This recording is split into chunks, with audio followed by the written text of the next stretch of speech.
آپ نے جب آپ کی انڈر ایج اگر کوئی چیز ہو رہی ہے تو اس میں انہوں نے آپشن ہی دے دی ہے کہ آپ ڈسکلوز نہ کریں.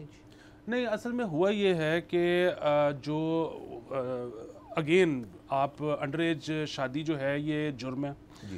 جن کی شادی ہو رہی ہے وہ بھی گرفتار ہو سکتے ہیں، جو شادی کروا رہے ہیں جن میں ماں باپ شامل ہیں وہ بھی گرفتار ہو سکتے ہیں.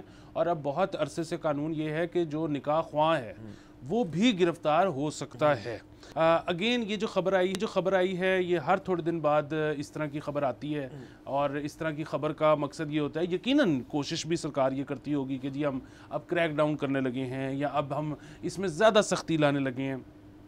بنیادی مسئلہ جو ہے نا وہ یہ ہے کہ یہاں پر آپ یہ دیکھیں کہ لوگ اپنے لیے کیسے جو ہے گنجائش ڈھونڈتے ہیں کہ جو ایک فارم ہے اس فارم کے اوپر ایک خانہ ہے جس میں لکھا ہوا ہے کہ لڑکے کی یا لڑکی کی عمر کتنی.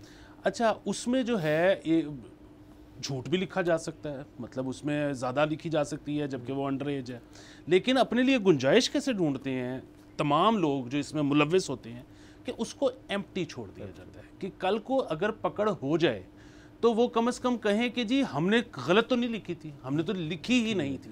حالانکہ بنیادی بات وہی ہے کہ اب یہ ایک بہت بڑی ڈیبیٹ ہے، لیکن یہ ڈیبیٹ میاں بیوی کی لڑائی میں تو چلیں ہو سکتی ہے کہ ڈسکلوز نہ کرنا جھوٹ بولنا ہے یا نہیں.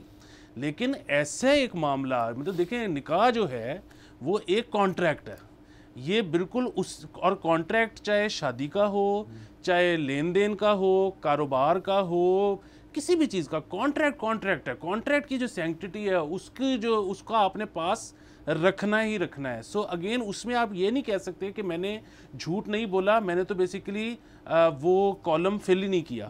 سو اس طرح کی جو گنجائش نکالی جاتی ہے، اگین اب حکومت پھر سے یہ کہہ رہی ہے کہ جی ہم اب اس طرح کا فارم ایکسیپٹ ہی نہیں کریں گے جب وہ رجسٹر ہونے آئے گا جس میں یہ خانہ خالی ہوگا. تو اگین مطلب دیر آئے درست آئے.